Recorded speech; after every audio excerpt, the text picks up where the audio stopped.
हम आपको आज बताते हैं ये डबल डोर रेफ्रिजरेटर के बारे में। जो ये हमारे भाई है इसके बारे में डिटेल से आपको बताते हैं। बताइए देखिए इसके बारे में देखिए कैसे वर्क देखिए करता ये है। डबल डोर फ्रिज होता है ना, उसकी जो सभी फ्रिजों में केवल डबल डोर ऐसा ही फ्रिज है जिसमें वायरिंग सबसे टफ होती है। ये इसमें वायरिंग क्या है कि उसमें उपकरण ज़्यादा लगे होते हैं, इसी वजह से इसकी वायरिंग बहुत टफ होती है।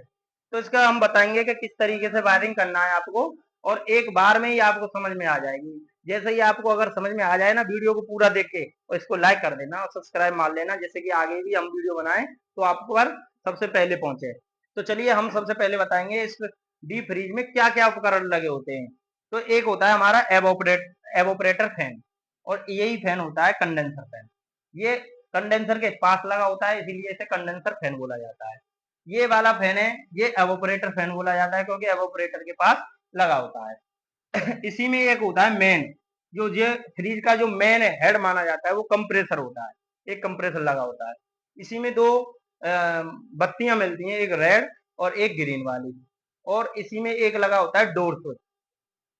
ये हमको दिख रहा है, ये हमारा होता है थर्मोस्टेट। ये हमारा टाइमर होता है, और ये भी टाइमर का भी जैसी मेन भूमिका होती है कार्य कराने में। टाइमर का बहुत मेन भूमिका होती है। ये बाई मेटालिक होता है और ये हीटर होता है। ये हमारा कंडेंसर है, ये एवोपरेटर है।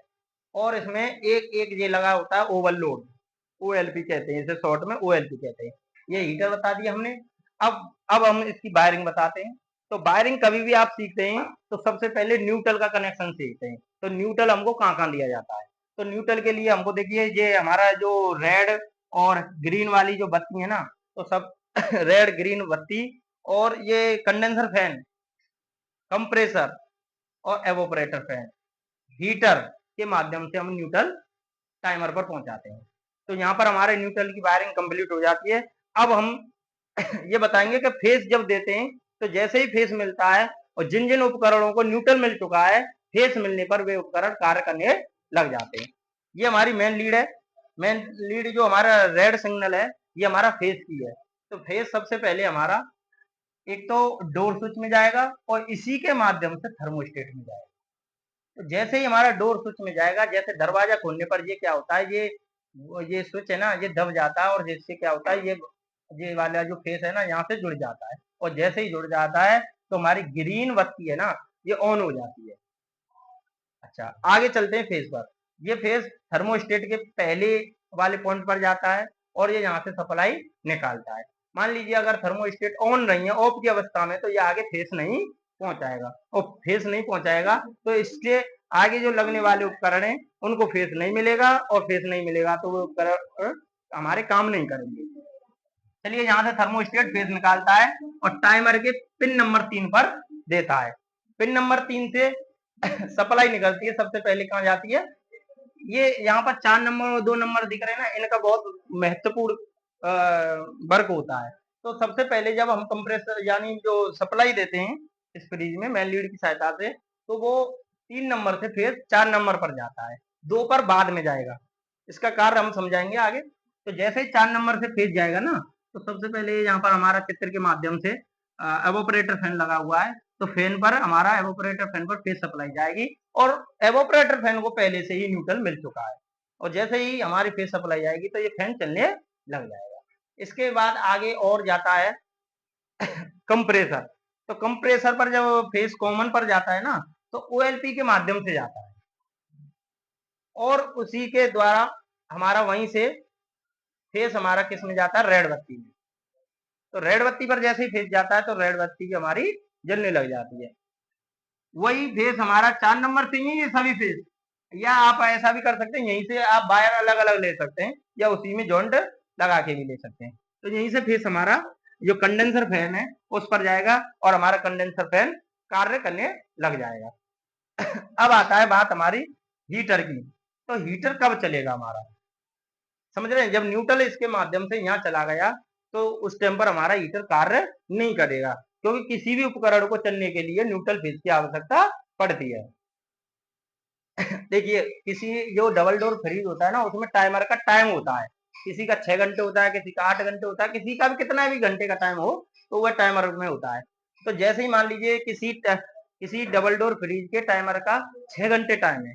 जैसे ही 6 घंटे हो जाएंगे ना, तो ये सप्लाई हमारी 4 पर ना जाके, पहले जा रही थी 4 पर, तो हमने ये मिटा दिया था, पहले ये समझाया था। तो जैसे जब 6 घंटे हो जाएंगे ना, तो ये सप्लाई यहाँ से ना जाकर यहाँ पिन नंबर 2 पर जाएगी, और पिन नंबर 2 पर जाएगी। तो जैसे ही पिन नंबर 2 पर जाएगी ना ये सप्लाई, तो ये बाई मेटालिक के द्वारा जाएगी, और बाई मेटालिक इस टाइम पर ऑन हो जाएगा इस तरीके से, मतलब ये वायर जुड़ जाएगा। तो ये वायर जुड़ जाएगा, तो ये आगे जाएगा हीटर का, हीटर को फेस मिलेगा। तो पहले से ही हीटर को न्यूट्रल मिल रहा है, तो जैसे ही हीटर को फेस मिलेगा तो हीटर कार्य करना शुरू कर देगा। अगर आपके मन में ये डाउट आ रहा होगा, गुरु जी जैसे मान लीजिए ये भी वायर फेस यूं जा रहा है, एक से फिर दोबारा से 2 से घूम जाएगा, तो लूप बनने से कोई खतरा नहीं होता फेस का। तो ये यहाँ हीटर पर आ जाएगा, तो हीटर कार्य करने का लगेगा। और हीटर कब तक कार्य करने लगेगा? जैसे फ्रिज में बर्फ ज्यादा जमा हो जाएगी ना, तो फ्रिज में ज्यादा बर्फ जमा हो, सॉरी, पहले से फ्रिज में जमा हो गई तो हीटर चलने लग जाएगा। तो हीटर का कार्य जैसे ये क्या करेगा, फ्रिज में जो बर्फ जमा हुई है ना, उसे पिघलाने का कार्य करेगा। और कब तक पिघलाएगा? जब तक हमारे फ्रिज के अंदर का टेम्परेचर 5 डिग्री से लेके 10 डिग्री के बीच में हो जाएगा, तब तक पिघलाएगा। फिर उसके बाद ये सप्लाई क्या होगी, बाई मेटालिक क्या होगा, इस तरीके से, जैसे बाई मेटालिक ओपन हो जाएगा, बाई मेटालिक का जो फेस वायर है वो ओपन हो जाएगा। जैसे ही ओपन होगा तो ये सप्लाई है ना हमारे 4 नंबर पर जाने लग जाएगी, और जैसे ही 4 नंबर पर सप्लाई जाने लगेगी ना, तो ये न्यूट्रल है ना, ये आगे हीटर के माध्यम से टाइमर पर चला जाएगा, और टाइमर को जब न्यूट्रल मिलेगा और इधर से फेस मिलेगा, तो ये 4 नंबर पिन से होते हुए दोबारा से यही अब ऑपरेटर फैन, कंप्रेसर, रेड बत्ती और कंडेंसर फैन कार्य करने लग जाएगा।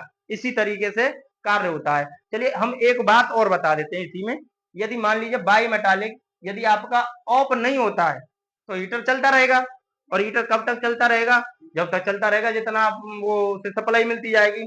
तो इसमें कंपनी क्या करती है, इस जगह पर एक थर्मल फ्यूज लगा के देती है, थर्मल फ्यूज लगाकर देती है। इस थर्मल फ्यूज का काम यही होता है कि जब हीटर का टेम्परेचर, हीटर जब गर्म करता है तो फ्रिज के अंदर, डबल डोर फ्रिज के अंदर हीटर का टेम्परेचर 70 डिग्री सेल्सियस तक पहुंच जाता है। तो ये थर्मल फ्यूज क्या करता है, इस सप्लाई को काट देता है, और जब ये सप्लाई कट जाती है तो न्यूट्रल सप्लाई जाना बंद हो जाती है, और हमारा सभी जो टाइमर भी काम नहीं करता है, ना हीटर काम करता है, फिर कोई भी काम नहीं होता है हमारा। तो फिर हमारा जो फ्रिज है ना सुरक्षित हो जाता है, यानी गर्म होने से, आग लगने से बच जाती है हमारे। अगर आपको ये वीडियो पसंद आए तो इसे सब्सक्राइब करना और लाइक करें, कमेंट करें।